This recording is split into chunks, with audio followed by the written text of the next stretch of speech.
The Agenda with Steve Paikin is made possible through generous philanthropic contributions from viewers like you.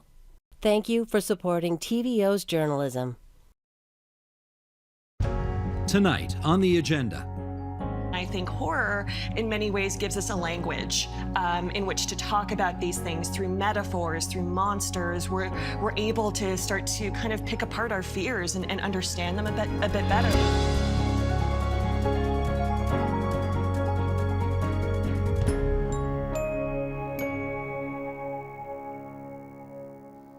In a Violent Nature is a new horror film by director Chris Nash and producer Peter Kaplowski. Shot in the woods outside of Sault Ste. Marie, its fresh take on the slasher flick, this one told from the point of view of the killer, has earned rave reviews from critics and horror fans. It joins a long list of horror movies made in Ontario, from Black Christmas to The Fly, that have scared the bejesus out of audiences for decades. Joining us now to discuss In a Violent Nature and this country's significant contribution to horror movies are, in Austin, Texas, Chris Nash, director of In a Violent Nature, and with us in studio, Peter Kaplowski, a producer of In a Violent Nature and programmer of TIFF's Midnight Madness program.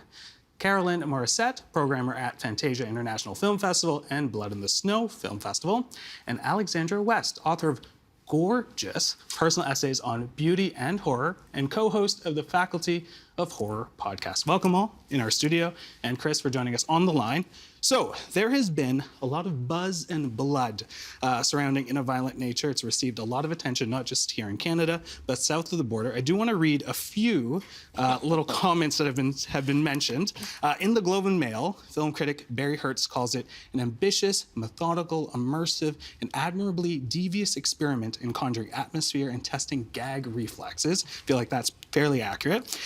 Rolling Stone says, the fact that In a Violent Nature sets up a storytelling style that utilizes highbrow aesthetics while still keeping one foot firmly planted in the genre gutter is what makes this feel like a once-in-generation slasher flick. All right, I think it's only fair that we get our viewers caught up to speed. We do have the trailer, so let's play that first, and then we'll take a little deep dive into the film.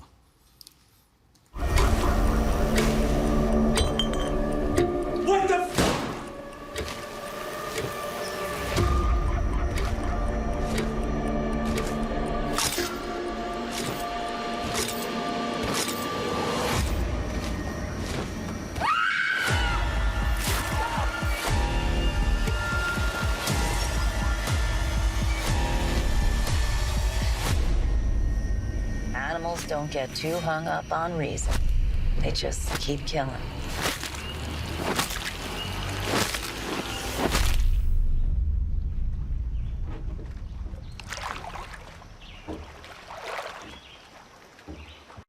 I feel like we should get my heartbeats after that. Still some fond memories there. All right, Peter, I'm going to start with you. You are one of the producers on the film, and obviously you program TIFF's Midnight Madness.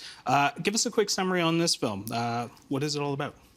Well, I mean, as you described, it is a slasher film from the point of view of the killer, and we've been so appreciative that so many people have remarked it, like, oh, what an original concept, but it actually does come from a long tradition of horror films that have sort of taken the subjectivity of the killer. I think what was distinct with this film is that Chris brought this idea of taking a subgenre of horror, the slasher film, which has, you know, a very specific formula and rules and rituals, and in a sense shooting almost the behind-the-scenes versions of that film, where we're spending time not with the would-be victims, but with the killer, and shooting it almost like a nature documentary, and in a sense embracing what comes with that, which is a kind of slow cinema aesthetic, where, yeah, our killers, what are they doing between the kills of a normal slasher film? They're walking. They're getting their steps in. That's awesome. Chris, congratulations again. You are a Sioux native. This was a film sort of in your backyard. What were you trying to accomplish as to what went into filming this piece? It was really more of an experiment. We just had these aesthetics that, like, I found very, very appealing, that had roots in, like, predominantly Gus Van Sant's work. And just growing up loving horror films, but also having like an appreciation for cinema as a whole, I just thought, how do we mix these things together? How can we approach a rather like rote genre from a different angle. And yeah, that's essentially all we were trying to do. Whether or not going into it, I think Pete and Shannon Hamner and myself were willing to have it fail as long as we kept to the experiment and like kept to the like regimented ideas that we were trying to achieve.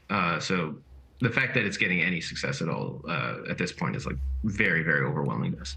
Now, you had mentioned Gus Van Sant. We're talking, what type of films? Are we talking about Elephant? We're talking about Jerry in terms of our inspirations. What specifically from those films were we trying to pull? Those films, I just thought they were very, very entrancing. The way, like, specifically he was experimenting with following characters in those movies, where you let the character themselves like dictate the pace of the film, and watching them move through environments. It just had a very calming atmosphere to them, and that's something that I thought, juxtaposed with a slasher film specifically would be really interesting to see. All right, Alex, what makes this movie different from other slashers? Well, as both Peter and Chris have already said, it's the point of view of the killer, but it's the time we spend with the killer. I mean, another great Canadian film like Black Christmas, popularized the point of view in that, opening sequence that you have and throughout the film. But this is, you get to spend time with this killer. You get to know him in a different way. I mean, Johnny is our lead character within this film. And, even it's borderline relaxing. Like there's an ASMR quality to it. And even like the kills, we're taking more time with it. You're like getting to feel all like the squidgy jumpiness. And, there is a sense of like in our culture, as we move faster and faster, social media is propelling us further and further forward in a quicker and quicker rate. Just having this kind of slow horror, I think, is a really interesting antidote to a lot of the fast-paced stuff that we're dealing with right now. If I could, can I add something to that? Yeah, I think there's actually what we're observing too. I love that you brought up the fact that there's this idea that we're moving fast-paced and there's social media, and people almost assume that the younger generation is going to, have no attention span. But what I've actually observed is that we're seeing a wave of genre films, especially in Canada, of this durational horror cinema, where it's actually about bucking the convention and actually about slowing things down and living an image. And when you look at young people on their phones, sure, they're scrolling through a lot of stuff, but they're also watching loops for hours on end. They're watching 8-hour lore videos, and this is a film that I think actually does massage that part of the brain that is sort of interested in interrogating an image and a genre. For people who haven't watched that film, can you give us an idea of a scene where you have to kind of sit through and patiently? Well, I mean, there's a number of sequences in the films where we have, a kill sequence, and as you mentioned, they're kind of longer in duration. The camera doesn't cut as often, and not only that, they're often preceded and preceded and proceeded by this sort of extended walking sequence where you're studying this character as they approach and as they leave, and you're kind of forced to wonder sort of how did this affect that character? How did it affect Johnny? Did it affect him at all? There's a sense of culpability too, because so many slasher fans, the reason they watch these movies is for these elaborate horror sequences, and this movie kind of gives you what you want, but has you sit in the moment, and it doesn't sort of allow you to cut away to other characters and have a catharsis in the sympathy and the grieving that other characters might do in the wake of that horror. You're just with this entity that, in a sense, is, as you said, is the hero of the film, because in these slasher movies, Michael Myers was the hero in a sense, Jason Voorhees became the hero, Freddy Krueger became the hero, despite these movies technically having kind of more conventional protagonists. In our movie, we just give you what the audience wanted. Carol, I'll get your take. How different is it? At the end of the day, yes, the point of view is different, but at the end of the day, there's a lot of blood, there's a lot of kills. A lot, and I go back to the title of the film, In a Violent Nature. It is nature. It is this, entity's nature to kill. And I mean, there is a point of view, there is a reason why he's, been awoken to come out and get back what his necklace, right? But I really think it speaks to the randomness of nature. And like, as you were saying, like a nature documentary, it's like watching animals kind of live their lives, and he's a predator. Yeah. So he is doing what it's his nature to go after people and to kill.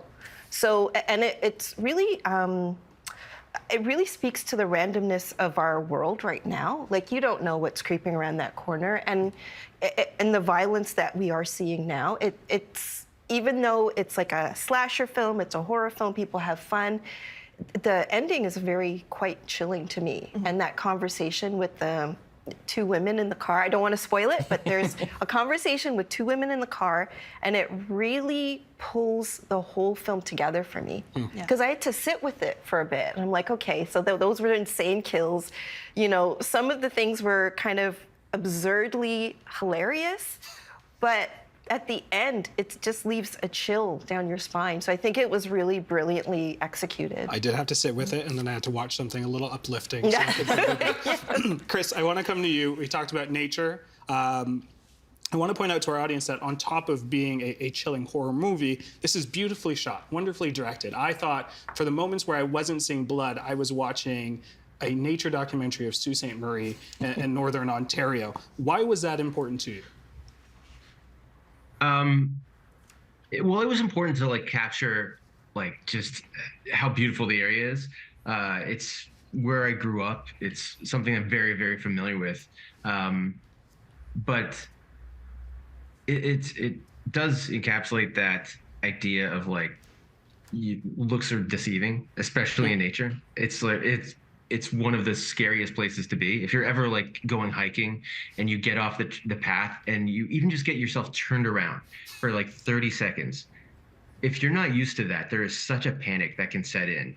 But at the same time, you're like fearing for your life, but you're surrounded by such beauty. And that's something that we really were aiming for. With me and Pierce Sturrock, my director of photography, so many times we would almost elect to frame a more visually appealing shot than necessarily one that conveyed all the information necessary. Because that was like paramount for us to just have it be a very like visually arresting film as much as we could for, you know, it being a slasher film about a guy walking through the woods. Very good. Carolyn, I want to come back to you. Why do you think this film is resonating with audiences? I think because it's a fresh take, and I think that a lot of younger audiences, they don't know, they may not know about like some older films, like for instance, like Peeping Tom, or you know, some of those older films that have the POV of a killer. So I think this is really fresh and new for younger audiences, and I think specifically that. You kind of, I think, Peter and Chris, like you've crossed the line with how, you know, with the kills and like made them really creative. And I think that's kind of like the center point or the centerpiece of the film is like these really creative kills. But in like these natural settings that are specifically Canadian. I don't know if like, you know, like the wood splitter, like that's the images we're conjuring for you. Yes, you know, like, I mean, we're creating more interest now for people to see it. I think that's what kind of blew people's minds because they're so inventive and they're so specifically Canadian, as Chris said, like it's specifically Canadian, and we need a boost. We really need a boost. Like, we have the Cronenbergs, and I love them. Like, they'll always stay in my heart forever. So, and they're creating their art, but I think this is, and we have a big cottage culture here, right? We have a big cottage culture here. So next time people go up to Muskoka or wherever they are and they have their cottage, they're going to think twice about taking that hike. So I think that really resonates with people. Very nice. You mentioned David Cronenberg. Yeah. I'm coming to you, Alex. He is obviously now one of Canada's most celebrated filmmakers. But when you look at his first film, Shivers, released in 1975, let's just say wasn't a huge fan. A lot of people weren't a huge fan of it. Can you tell us about that? What was a little bit of sort of negative reviews. Yeah, so Shivers, which was also known as the Parasite Murders, takes place in an apartment complex, and there are these parasites that get transmitted through sex. So it's kind of seedy, it's kind of scary, it's very much a B movie in a way that only Cronenberg can do, because there's a lot of incredible themes and issues that emerge throughout the film. However, it was funded by the then CFDC, which is now Telefilm Canada. So it came from a lot of taxpayer dollars, and a lot of people weren't happy about that, where they felt like they were essentially making a smut film with taxpayer money. So there's a really famous article in the magazine Saturday Night, and it was written by Robert Fulford, and the title of the article was something like, "You should know how bad this movie is after all you paid for it." Correct. And it was like this incredible moral panic that essentially completely disrupted how Canada was starting to build up their film industry. And Cronenberg just, he kept calm, carried on, made some of the most indelible cinematic images I've ever seen, and has always been a bit of a provocateur, like even down to, if you look at his 1996 film Crash, which, there was so much speculation it was going to win the Palme d'Or at Cannes that year, and then Francis Ford Coppola, who was the jury head of that year, apparently hated it and did not want to award it, so the rest of the jury had to give him a special award, and Coppola refused to hand it to him, all of this stuff, and I'm like, yeah, he's Canadian. We have miraculously been spared from the animosity the Cronenberg experience.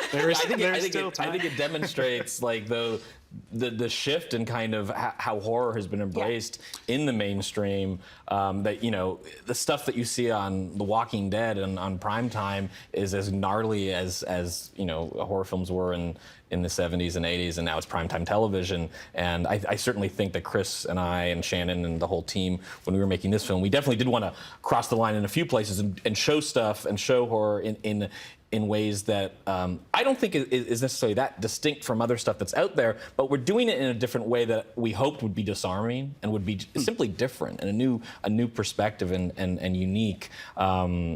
And Nash, maybe Chris can speak to a bit about how those. Well, I actually want to pick up with you, Peter, because you had mentioned sort of newer audiences who may not be familiar, but there's a whole audience here who may not know how deep Canada's history is with horror. Can you tell us a little bit about that? I know we mentioned off the top Black Christmas. Yeah, which, I mean, in a sense, Black Christmas, Bob Clark's Black Christmas, and Bob Clark, honorary Canadian, and I'd like to say, he kind of invented the genre of the slasher film in which we're interrogating and investigating with this film.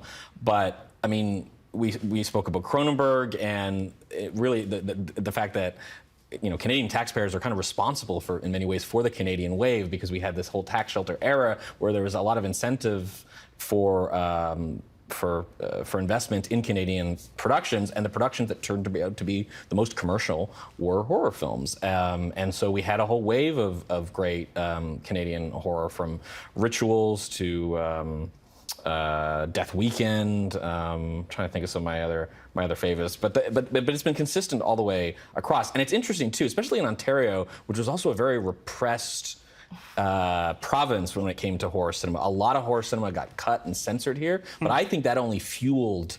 Anytime you repress art anywhere, I feel like it only means you're now going to see a wave of art from that community. Very interesting. Chris, I want to ask you this, and I'll follow up with Caroline on that. Has Canada gotten more supportive of its horror filmmakers, or does the genre still face a stigma? I would say it doesn't. I think it's pretty, as Pete was saying, it's a very mainstream genre at this point. I think, as far as films in production, it's always going to be a hard road making a movie regardless. But I think public support is definitely there for horror film and the genre in general. And even I feel like just with the amount of media that we're exposed to these days, there's a larger appetite for something a little more transgressive, a little more off the beaten path. Even just to try it out, even just to sample it and see what people are into. I feel like everyone is a lot more apt to do that these days. Caroline, get you to pick up on that as well. I program for 2 film festivals, and I watch a lot of horror. And I think there is support within the community. Like, I see a lot of filmmakers and producers supporting each other. So I think that's really important. I think the funders are kind of catching up. They need a bit more work. Like, I know with Blend in the Snow, we have a development lab for underrepresented filmmakers.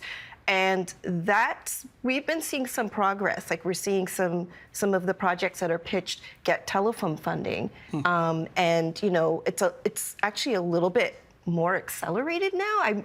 We're really surprised, and it's really kind of encouraging to see that. So I do think it is getting more support, and definitely with viewers, like audiences, like, people will watch the worst horror if you're at home. Like, you'll sit there and you'll, you know, let me just put something on. Right. I do it myself. Like, and you can't say that there's a bad horror film because someone's put their heart and soul in it. Right. And some of them are, okay, sure, they're not gonna win an Oscar, but they're fun. And I think that's the aspect that people are kind of maybe looking for now, is something fun. Okay, I actually want to pick up on that, and let's talk about some of the elements that sort of go into some horror films. Alex, what themes are prevalent in Canadian horror films? Well, there's been so much writing about the Canadian aesthetic, the Canadian ethos. I believe it was Margaret Atwood who talked about, due to the size of our land and our limited population and the extremity of our weather on both ends, we tend to kind of have a bunker mentality. Right. We tend to hunker down. And so I always feel like when I watch Canadian horror, it's about something emerging, whereas a lot of American horror is about something returning home, like The Return of the Repressed, that was Robin Wood. You know, if you look at Europe, it's a lot of history, a lot of folklore. Australia is maybe the most similar in its kind of adversarial nature with its own outback. But in Canada, it's like there's something within the soil that is kind of out there to get us, and it's going to reemerge. And, you know, as soon as I saw In a Violent Nature, I was like, yep, here it is. It is emerging from our soil once again to get us. And I think that's why it speaks to our fear of... All right, with that, and this is my favorite part, as I was discussing with you guys off camera, not a huge horror fan. I scare easily, but I do want, and I'm hoping our audience can, if they're looking for a scary movie to enjoy this summer, where should they be looking? So, Alex, I want to come to you first. Ooh, you know, there's so many amazing ones, but thinking, you know, In a Violent Nature, the same kind of area as Chris just described it, but I've got to say, like, Adam McDonald's Pyewacket is such a creepy film. If you love the aesthetic of In a Violent Nature, it definitely has some of that as well, but a very different kind of supernatural flavor to it, and a whole mother-daughter relationship, which is so beautifully realized. All right, now we actually do have the trailer for Pyewacket, so if we could play it. I charge you with this sign. Whether in the night or mine, I invite you to come. Pyewacket.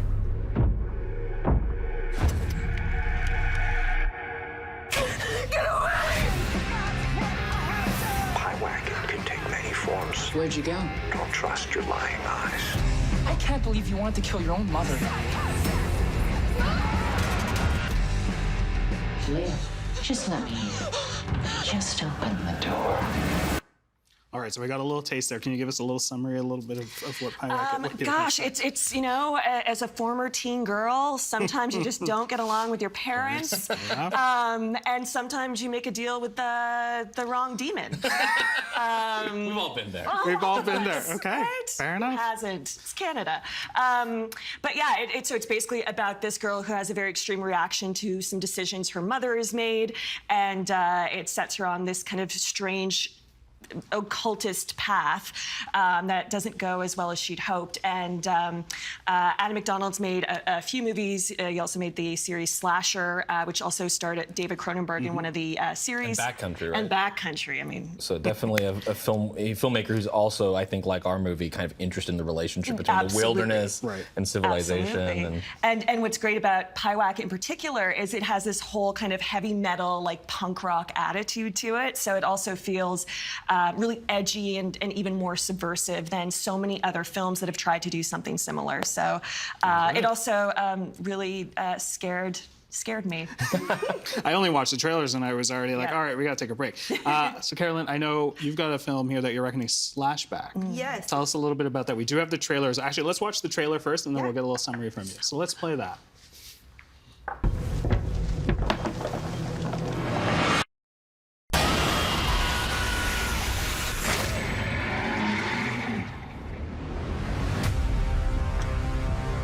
What is it?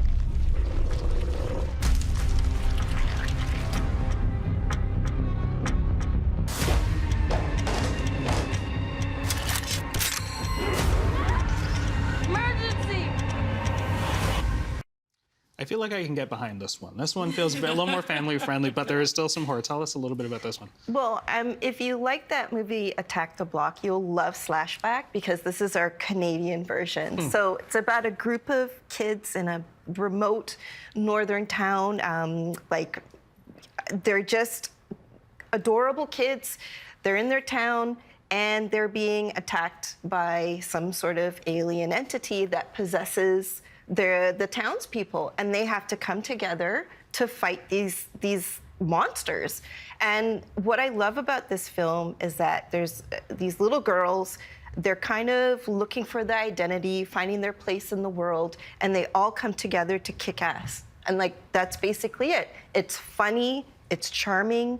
The kids are adorable. An Indigenous filmmaker as well. Indigenous filmmaker, yes, Nyla Nukchuk. And I just think it's just a blast. It's a lot of fun, and you get behind the kids. It's exciting, too, and you can watch it with kids. I like that. They'll love it. Fighting back instead of running away. Yes. I like that. All right, Chris. I'm gonna have to pull the hometown card and recommend Rituals, Peter Carter's Rituals. It was actually shot in very close to the same area that we shot In a Violent Nature. And growing up, it took me a while to watch it. It's very much in like an exploitation film coming off the heels of Deliverance, with Hal Holbrook, a group of doctors go out into the woods for a weekend of hunting and camping, and there's some people in the woods that want revenge for some reason. And yeah, it's just another movie that shows off the Ontario wilderness, especially that area that we shot in.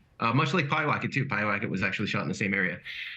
So yeah, I would say Rituals. And I would shout out to Batchwana Bay if I'm right on that one. Yeah. So there you go. All right, and then Peter. I mean, every day I'll have a different answer. I can't even remember if I prepared a clip for any of these. But like, I love Jeff Barnaby's Blood Quantum, Bruce McDonald's. Good.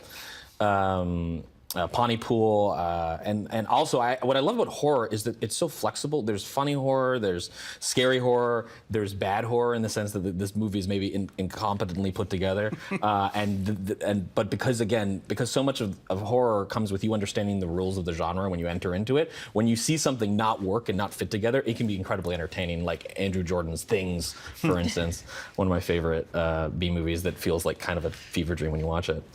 Tell us a little bit about that one. About Things? Yeah. Yeah. Oh, Things. Things is like a movie that was found in a bunker buried underground, and it might have been made by aliens. But Andrew Jordan, Barry Gillis, they were trying to make a movie that was going to be like their Evil Dead, and it's about two friends that are spending a night in a cabin in the woods, as so many of these movies do, and the wife of one of their friends bursts forth these alien entities that look like these ants that start running around the house, and they just kind of have a bad night. And we have a great time watching it, but it's just very surreal. At one point, the sound kind of cuts out of the film, and there's like 8 minutes of silence, and I call it, cinematic purgatory, where you just kind of don't understand if you're watching a movie now or if you've fallen asleep and have entered some kind of dream state. But every minute of this movie is just hilarious in how just absurd and eccentric it is. I really adore Things, and I think it's maybe one of the worst movies ever made, but at that point, by that metric, I feel like that's something to be proud of, that Canada has created one of the worst films and I think one of the best films ever. All right, so we have a couple minutes left and I have a couple questions. One thing I have to ask is, you all watch a lot of horror movies, but Alex, I want to come to you. still get scared watching them, and why do you do that? Why do you do that to yourself? Well, I think horror is a really incredible space for so much of what our society represses. Our world is really scary right now. It's really challenging to have really direct conversations about so many of the issues in our society. Can be really confronting, and a lot of people don't want to deal with that. We need to, but it's really hard to. And I think horror, in many ways, gives us a language in which to talk about these things through metaphors, through monsters. We're able to start to kind of pick apart our fears and understand them a bit better, and understand ourselves better, and hopefully our community around us a bit better. So I think that's why it's like each generation we produce a new set of filmmakers, and it's like I can't wait to see what the next generation is going to do, what our generation is still going to do. It's really incredible. I mean, he's still making stuff. He's still icon. He's still pissing people off. All right. Carolyn, how about you? Like, why do you love these movies? I just, for some reason, they make me feel safe, if that's a weird thing to say, because watching them. Yeah, you're watching them at home. You're not really engaging in the actual action. You're watching people get slashed, or the monster appears, and it really is it's a projection of what you're afraid of. So there's those sort of things that freak me out, but I do feel comforted by horror. I don't know, it's weird. All right, we've got about a minute left. Chris, or I'm gonna go Peter, and then we're gonna end off on Chris. I mean, I just think horror is just such a terrific canvas, as you were saying, to explore ideas. It's also a genre that I find doesn't have to be as didactic. You watch a movie like Get Out. If that film was a drama, I don't think it would have had the impact it had. But because it was placed in a genre that is entertaining, that the audience also understands how this works, but can be still surprised, I think that is part of it. A lot of my relationship with horror is I still get scared I'm always chasing scares, because certainly I get used to certain genres and certain types of routines, and I'm just looking for the interesting choices, the things that are going to disarm me or disrupt my expectations, and I like losing that control just for a second. Right. And then as you said, recognize you're still on the couch, I'm still fine, I'm still safe, I survived. Very nice. Chris, I actually have a rather different question for you. Of course, the love is there for this movie. That's why you would do something so crazy like the film you did, but you're having such a nice success with this movie and receiving a lot of praise. What do you want to do next? Live comfortably. I'll say that. Yeah, still working on that one. But probably just still playing within the genre. Just anything. I always just have I've leaned towards more transgressive cinema and transgressive storytelling. So not really sure exactly where that's going to take me, but I just always like exploring those kind of ideas. So whatever happens next, it's going to be there. Very nice. Hopefully somewhere in the woods in a cabin with beautiful scenic backdrop. All right, we are going to leave it there. Chris, Peter, Alexandra, Carolyn, thank you so much for joining us on the program. Lovely discussion. Hopefully our viewers and listeners haven't been too spooked after the discussion. So thank you so much. Thank you. Thank you. Thank you.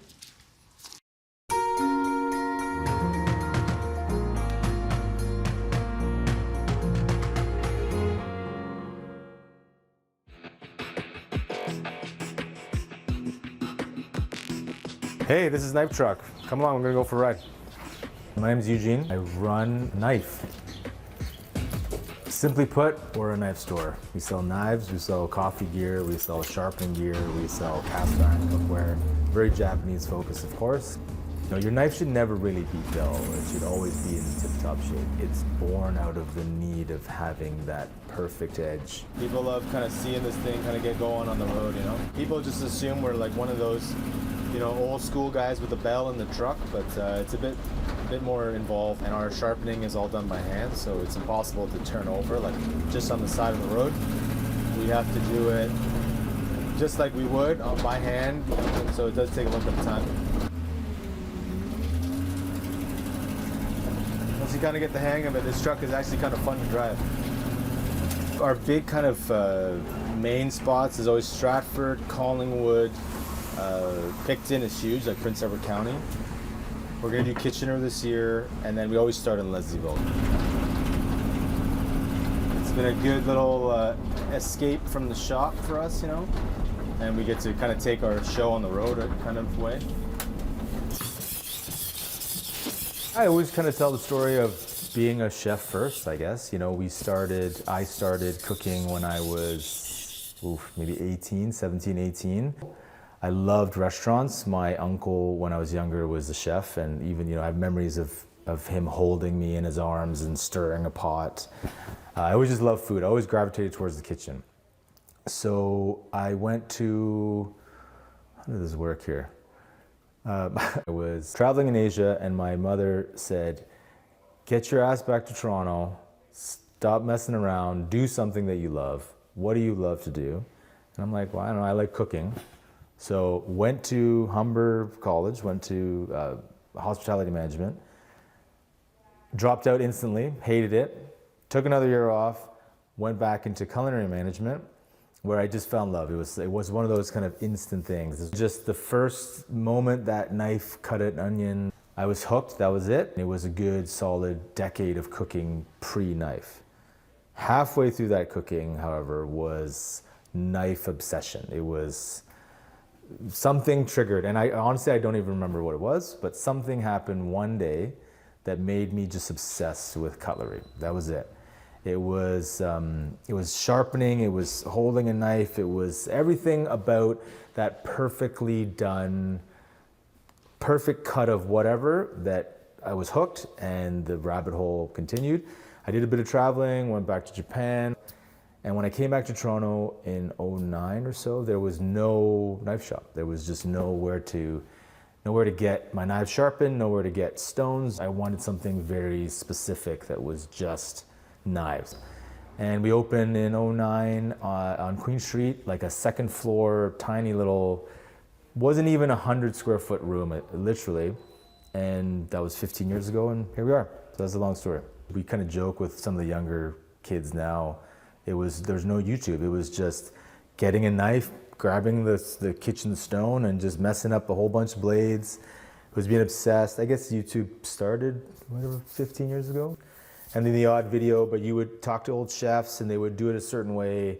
You liked it, you didn't like it, but it was just out of necessity. It was just being in the kitchen, your knives were dull, a chef would give you hell for it, so you just sit back there and try to get it as good as you could. It was just trial and error, I think. We're truing a stone. These stones dish a lot, especially when it's rougher like this. So all we're doing is just flattening it with like a diamond plate.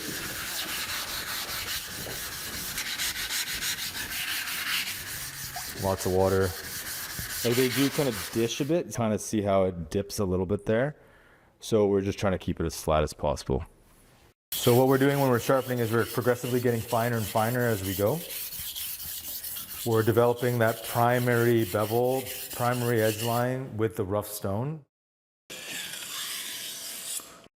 We kind of call this like breaking the burr.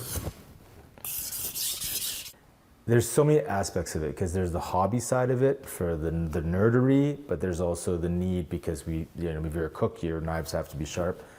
It's not just buy a brand new knife, use it till it's dull, buy a new one. So to try to maintain it. In Japan, you're in cold water, your hands are freezing and wet and dirty, your fingernails are black at the end of the day. It's not something that most people want to do unless you're truly obsessed with it. I wouldn't call it dying at all, but it's definitely not something that's very glamorous. It's really about the food. I mean, you need the tool, but really who cares? You're not eating the knife, you gotta eat that perfectly cut something. I think the smithing side is huge. The creation of something, I think, appeals to people, whether it's making a knife, whether it's making a cutting board. We deal with a lot of like small artisans. I'm taking it from what I see in Japan. Like, so in my visits there, talking to a lot of the smiths there, we tend to kind of put them on a pedestal, that they're these incredible artisans that make this incredible stuff, and we all love it and we'll spend top dollar for this stuff. But I met a lot of people that were just kind of like not that into it. They weren't doing it because it was this giant passion. It was a job, and it was something that you did in a factory. It was like cold. It was like In a forge, it's loud and it's like there's molten steel everywhere. I can't see my kids wanting to get their hands that dirty to forge a piece of metal. So the sharpening side is the kind of boring side, maybe. I think it's the more important side, to be honest with you, because you can forge a beautiful piece of steel, but if it's dull, it's useless. And we've seen some knives just come dull. They come with no edge, and we're just like, where's the edge? And then we'll talk to the maker, and they're like, oh, we don't sharpen the knives. I'm like, how do you sell the knife? Like, that's really weird.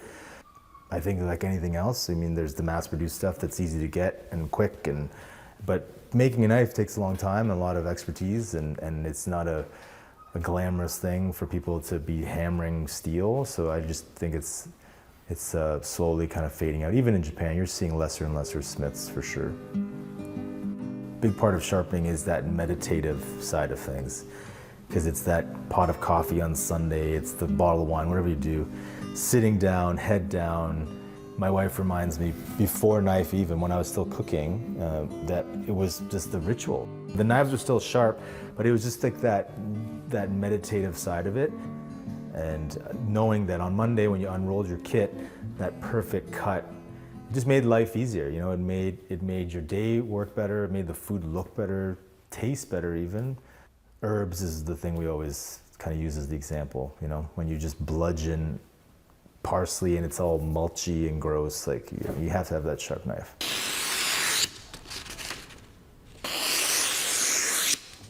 What I try to teach a lot of people in our classes and our demos is the discipline in a Japanese kitchen.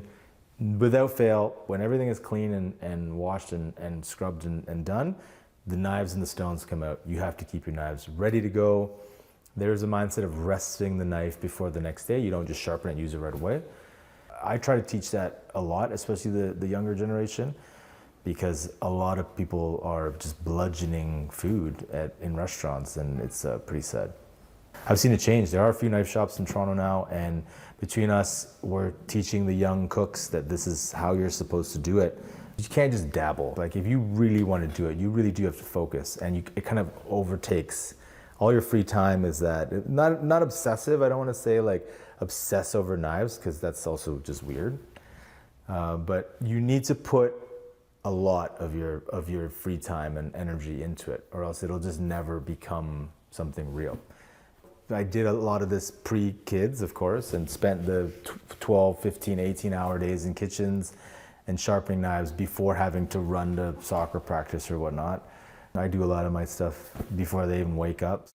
I grew up with a huge family, and thinking back with my parents, my grandmother pretty much, I wouldn't say raised me, but she was with me after school, and I ate at her house. And my dad is one of 6 brothers, 1 sister, and there's always a ton of family around. So there's kind of no worry. It's also a different era when you didn't worry as much. Hey, where's Eugene? He's just, he's somewhere, as long as he's not holding a knife or something. But I probably was, because that's what I did. It's a hard thing to balance, because you want that help and leaving your kid with aunt and uncle, but you kind of don't, because I want to be a part of everything that they do. Hopefully I can teach my kids to like really focus on something and perfect it in that sense. How long that may take, I don't know. I think they say 10,000 hours to perfect anything, but who knows.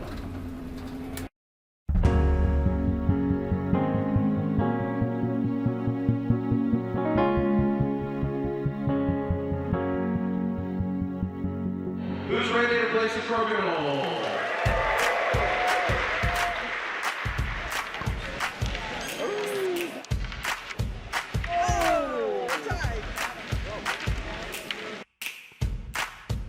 The World Crokinole Championships is held on the first Saturday in June every year in Tavistock, Ontario.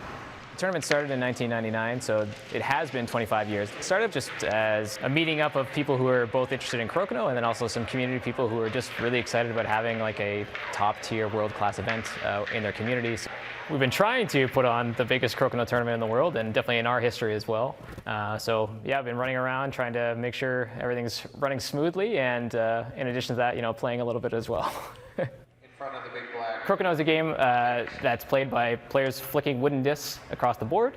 The objective of the game is to score more points than your opponent by pushing your disc closer towards the middle and simultaneously demoting the scores of the opposing discs. The scoring ranges are 5 points from the outside, 10 from the next circle in, the 15 circles encased in a set of pegs, and then in the middle is a recessed hole worth 20 points. In 1999, there was just shy of 200 people who attended the World Crokinole Championships, and now in 2024, we've got just shy of 400 people. People mostly came from Ontario, definitely again being the hotbed, but different provinces were represented, so BC, PEI, Nova Scotia, Quebec. Players from 15 different US states came, and from some of the very far away states like Alaska and Washington and California. And we also had some international competitors, so one competitor from Japan who was quite good, and he's playing in, he's advanced to the playoff round here today, and another competitor as well from Australia and from Sweden. My name is Ryotaro Fukuda. I'm from Japan.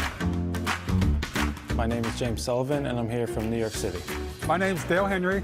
I'm from the Tuscarora Nations, First Nations. My name's Harry Blaine. I'm from Sydney, Australia, and I'm here via Sacramento, California. I'm Justin Graff, and I'm Prashant Bachran, and we're both coming in from Detroit, Michigan.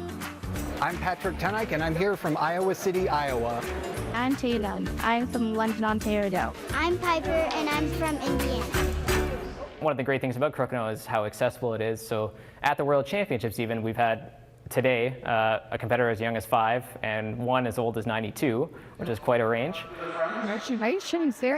Crokinole's history is somewhat murky. It's not clear exactly where it came from. The word is definitely a French word, but it seems like in Ontario is where the game at least took off, perhaps originated from as well. There was a lot of board makers in the early 1900s that came from southern Ontario, and the game, as progressed over time, has definitely been most popular within southern Ontario.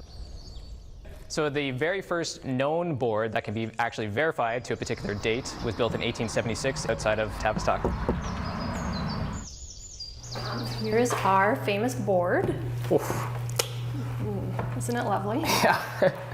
Yeah, I mean, it's an impressive amount of detail. What can you tell me about it? So this board was made by Eckhart Wetlaufer for his 5-year-old son Adam for his 5th birthday, which dates the board to 1876.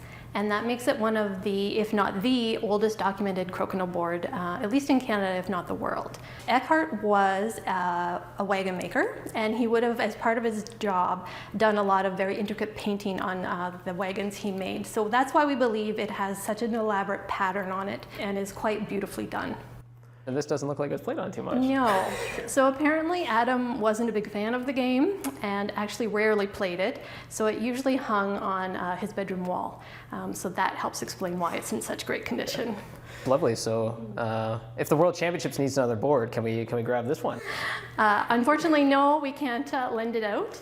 And actually, it usually isn't even on display. It's in our storage facility under climate-controlled conditions. But we're happy to pull it out for visitors if they give us advance notice. We do like to share this particular piece from our collection. Awesome. We have a lot of top quality boards out here. There should be no food, water, or drink in the playing area. Normally we have to cap off our registrations because we don't have enough boards or enough tables to service all those players. This year, though, we kind of went the extra mile, tried to actually acquire more tables, more boards, and actually the cap that we're running into now is we actually just can't fit more boards on the arena surface. Every board that's on the floor today was or is being made in Elmira. Elmira is about a 40-minute drive from Tavistock. Tracy Boards, Jeremy speaking. My name is Jeremy Tracy. I am the owner of Tracy Boards. I am absolutely blessed to work with my entire family. My wife Elaine and I are owners, and all 3 of our sons are involved in the business. Our oldest son Reed is the production manager. Our youngest son Nolan looks after fulfillment, all customer service emails, and our middle son Garrett does all the social media, TikTok-y stuff that is out of my realm. I had grown up playing just friendly, casual Crokinole, but as soon as I got involved in tournaments, of course, I learned about the World Crokinole Championships and started playing the first chance I got. And it was a few years after that that I became the board builder and the official board builder for the World Crokinole Championships. I was looking for an opportunity, and a friend came to me and mentioned that Willard Martin was looking to retire from board building after 30 years. And Willard and I met, hit it off, and he basically took me in as an apprentice. Morning, Jeremy. How are you guys, sir? I got to the end of my pizza. I got started by taking the business over from my father, who wanted to retire, and he was well into his 80s. It's cool. Yeah. In 1988, my father was featured in a Crokinole story in a magazine. It was quite labor intensive in those days because he put the lines on by hand. Everything was done by hand, and he did them one at a time. That made him pretty good board. He made Crokinole boards for about 20 some years, and I made Crokinole boards for 33 years. Well, first of all, right off the pop, you've got to have good finish. The finish needs to be very smooth, very quick, very fast. And if you don't start with good material, you'll never have a good board. In this area, I would say most homes have a Crokinole board. It's very common to have, especially amongst the more conservative people. The reason that it was always acceptable in the homes was because it was never connotated with gambling. People would comment to me, well, don't you ever get sick and tired of making Crokinole boards? I said, no, not if I try to make the next one better than the last one. The popularity is absolutely growing, and when I initially met Willard, he told me that him and his brother Bruce were building 300 to 500 boards a year. That was our goal to get to that, and once it started to explode, we quickly jumped to 900 boards, and then it was 1,800 boards. Last year we did 2,800 boards, and we are still continuing to grow. I would estimate that this calendar year we're probably looking in around the 4,000. Probably 90% of our retail is going into the US, but we're also seeing it grow in the UK, the rest of Europe, Australia, and literally all over the world. My sons and I all play at an extremely high level, and we often say, we're not going to sell a board that we wouldn't want to play on. That's something we remind ourselves, and I talk with my staff about it, is that, you know what, this might be the 20th top you sand today, but it's somebody's only board.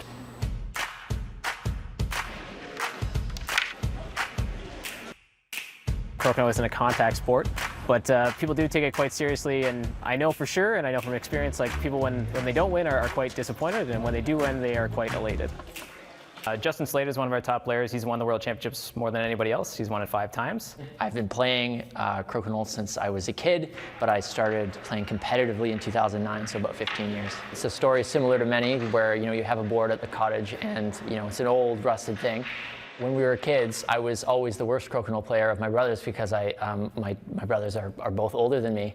And so I was always worse than them. And in any game we'd ever play, I was always worse than them, mainly because I was younger. And so I think I developed a very competitive spirit through that. Very, very strong player. Had a reputation for scoring a lot of open 20s, being a very good 20 shooter early on, but his game is really, really refined. The key skill to being good at Crokinole is being able to shoot your disc in a straight line, and that involves a lot of hand-eye coordination, it involves a lot of patience, it involves a lot of practice, and just being able to make your disc go where you need it to go. And as soon as you can do that, the rest of the game is very easy. Another strong player is Connor Ryman. He's the current world champion, and he is really a guy whose 20 scoring is incredible, and he often goes for 20s when perhaps they're not even needed. I'm the only person who came from the States who's won the World Crokinole Championship. So in the US, Crokinole is still relatively little known. It's played by small but dedicated groups. When I was really getting going, I used to practice several hours a day. I would come home from school and just sort of shoot for a little while and not come up until I heard, oh yeah, supper's on. And there new Crokinole clubs are cropping up all over the country. The thing I like most about Crokinole is the community. The group of people that you get out here on this arena floor is astonishing. When I come up from the States for these tournaments, they've fed me and given me a bed to sleep in, and we play quite a lot. It's a really wonderful community. I've met several of my closest friends in this group. The players are very, very competitive. There is no one, obviously, who wants to lose, and lots and lots of people are really driven to win. We're in the semifinals right now, so it's the big 4 that everybody was expecting, and the big 2, Justin Slater and Connor Ryman, are actually facing each other in the semifinals, so it should be interesting to see who wins. I still don't know how to handle the nerves. We're working on it, but it's a work in progress. The nerves, it's a small world, Crokinole, to be sure. But it matters. It matters, and it bothers you when you get up into those high stakes games. You know, there's no way to describe it. The grand prize for winning the competitive singles competition is $1,000. There's $1,000 on the line. It's time to get serious.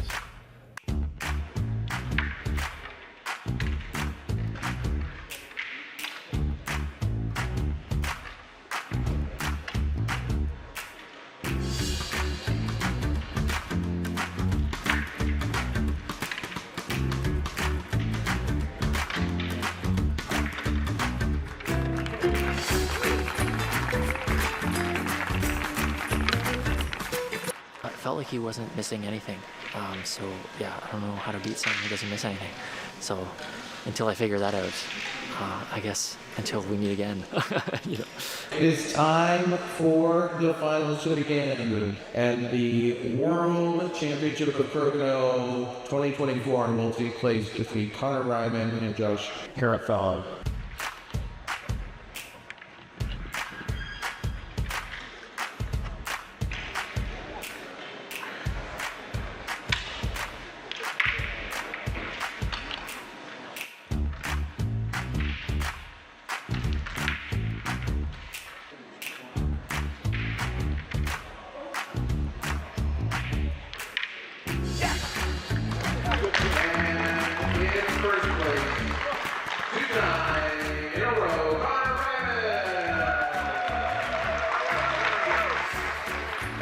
I am exhausted, I am overwhelmed, but I am on cloud 9, obviously. That's a great win.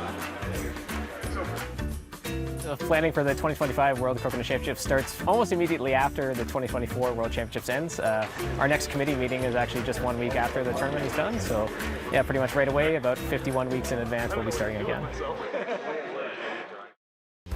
Tonight at 9 p.m., join us for a new episode of TVO Today Live. From the nation's capital, a conversation about democracy and the highest court in the land with the Chief Justice of Canada, Richard Wagner. There's a separation of powers in Canada, executive, legislative, and judiciary. And we don't get involved in politics, we don't get involved in the executive, and the executive should not get involved in the judiciary. Stay tuned for TVO Today Live, right after the agenda.